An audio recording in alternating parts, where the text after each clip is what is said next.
So today we're checking out something a little bit special. It's the Hasselblad X2D 100C. And there's a few reasons why I'm saying it's a little bit special. First up, it's a 100 megapixel medium format camera, which probably gives you an idea of the kind of quality that we're talking about. You can probably imagine how good the images are going to be. We're going to get into that in a bit, but the reason this is particularly special, this has been unbelievably lovely to shoot with. The actual shooting experience with this camera has been so good. I've been out and about multiple times doing multiple shoots. I have shot in here as well, but this has been just so lovely to shoot with. So with all that said, let's get into it. So first up, of course, like I mentioned, this is a medium format camera with a BSI 100 megapixel sensor. And those images are absolutely stunning. The quality that you can get from this is just out of this world. And yes, I get it, 100 megapixels, probably way more than you'll ever need. Even if you're printing on the side of a building, that's a lot of detail, but that's the key, right? That is a lot of detail. And the main thing for me with such a high resolution like that is the ability to really crop your photos without worrying about losing loads of detail. If you look at something like this photo, for example, I took this with one of the new 55mm lenses, which is a lovely lens, but it probably wasn't quite long enough for what I was going for. But I knew I've got 100 megapixels to play with. This isn't going to be a problem. I can crop this in post and actually come away with the photo that I want to get. And that is a huge tool at your disposal with something like this. It really allows you a lot of creativity, not only while you're taking the photo, but also when you come to edit them as well. There's so much that you can do there. The colors are beautiful, the sharpness is fantastic, the detail obviously is great. There is a lot to love about the images coming from this camera. If we're sticking with the actual image quality for a second, you've got 16-bit RAW, you've actually got 14-bit JPEG as well, and up to 15 stops of dynamic range. So a lot of detail to pull back there. The base ISO has changed here, it's 64 now, which is fantastic. I mean, that's really, really nice and low, which is great. And something that I absolutely love about this camera is that it is just a photography camera. There are no video specs. This is just for photography. And while some might think of that as a little bit of a downside, I love that so much because every camera now feels like a bit of a hybrid camera, and they dabble in video and then photo, and maybe there's a trade-off, maybe not. The fact that this is just for photography really just focuses the design, it really focuses how you use it, and it makes it so nice to actually use. Everything is just built around photography, which means you don't have loads of extra buttons, extra bits in the menu that you don't necessarily need. It just works exactly for what it's for, and that's for photography. Now, speaking of actual design, this is a very good looking camera. It's a very, very stylish design, which you often get with something like a Hasselblad. It just looks good and it feels extremely comfortable to hold. The grip is great. It extends out to the front, it's very comfortable like that, but it extends a little bit out to the back as well. So you've kind of got this extremely comfortable way of holding it where your whole hand wraps around it. And I've got big hands and it really doesn't feel like that's a problem with a camera like this. You've then got the lovely orange shutter on the top, which I think just looks beautiful. And this LCD screen on the top as well, which shows you your settings and everything that you might need to know at a glance. In terms of controlling things like aperture, this lens actually has an aperture ring, but you've got a dial on the front and a dial on the back, and then a button here for ISO or white balance. And then in terms of the other controls, they're all just on the back here, and there's really not that much, which I think is part of the fact that this is designed entirely around photography. So all of the buttons are actually on the screen at the back, they're just on the side here, which means that if you flip the screen out, which you can do on this model, admittedly, the tilt is only to something like that, so it's not loads, but it's still, I found it really useful. I was using it a lot while I was out taking photos, especially with my dog. All the buttons are actually on the side of the screen, which at first seems like a small thing, but actually, it's really handy. It just makes it very easy to get to those buttons. The screen is a touchscreen. Everything is completely controllable in the menus via the touchscreen, which again, a touchscreen needs to be good, otherwise it's really annoying. Unfortunately, this one works really well. I had no issues, not a single issue while using it, and it's just a very intuitive way of using the camera. That goes for selecting focus points as well. I was shooting with my dog again, and I was able to quickly adjust where I wanted the focus point to be just with my thumb on the screen here. And if you're looking through the viewfinder, you can still use the lower right part of the screen to move that focus point around while looking through the viewfinder.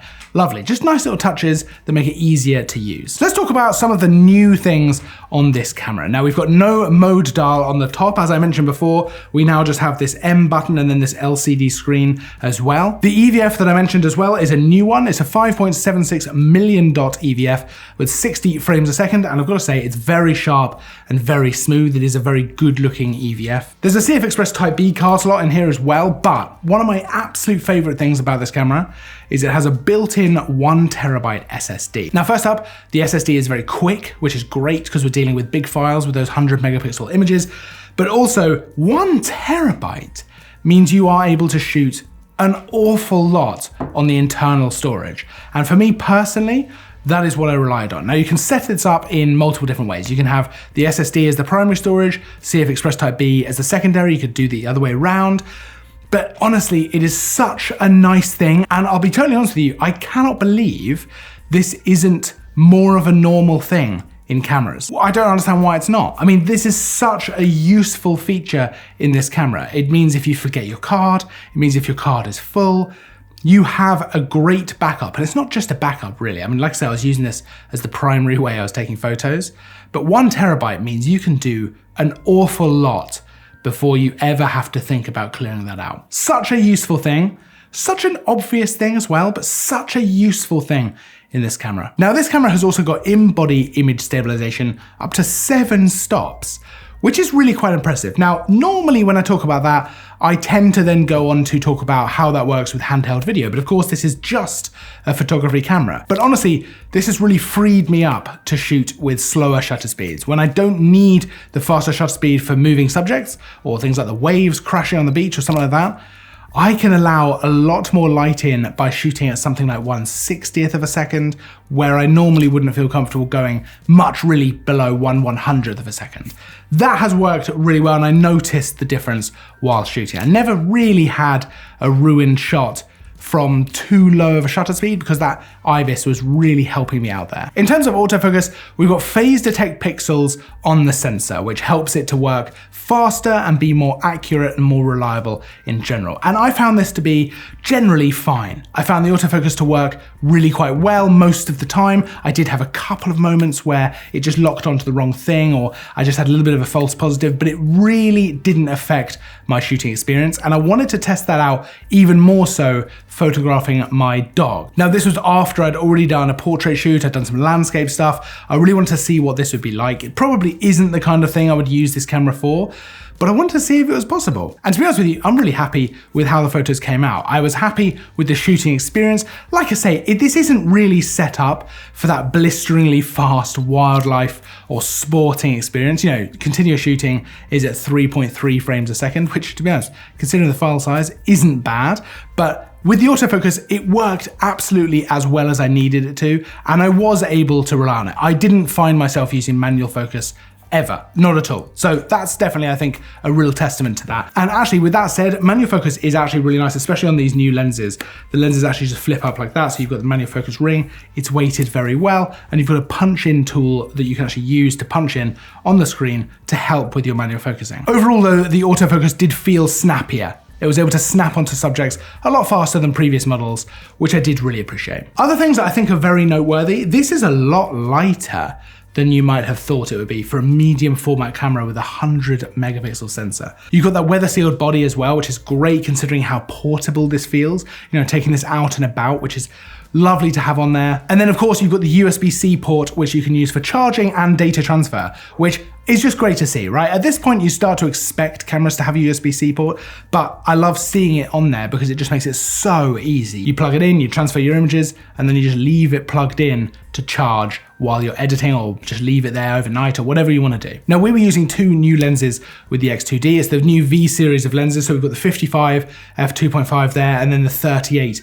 f2.5 as well. And I've got to say, these lenses are really nice and a perfect accompaniment to this camera. Now we're going to do a full review actually on the lenses themselves, but I've got to say, this has been such a lovely setup to use. It feels extremely portable, not just a studio camera, although of course it would be great for a studio setup, whether you're doing portraits or food or product photography, whatever it might be, this is gonna excel at that. It's been a little while since I've used a Hasselblad camera. I think it was probably 2019, the last time I properly took one out. This has been such a joy, and I'm so overwhelmingly, not surprised, that'd be the wrong word, because I knew this was gonna be good. I knew this was gonna be nice. And I'm not surprised by how nice the images are at all.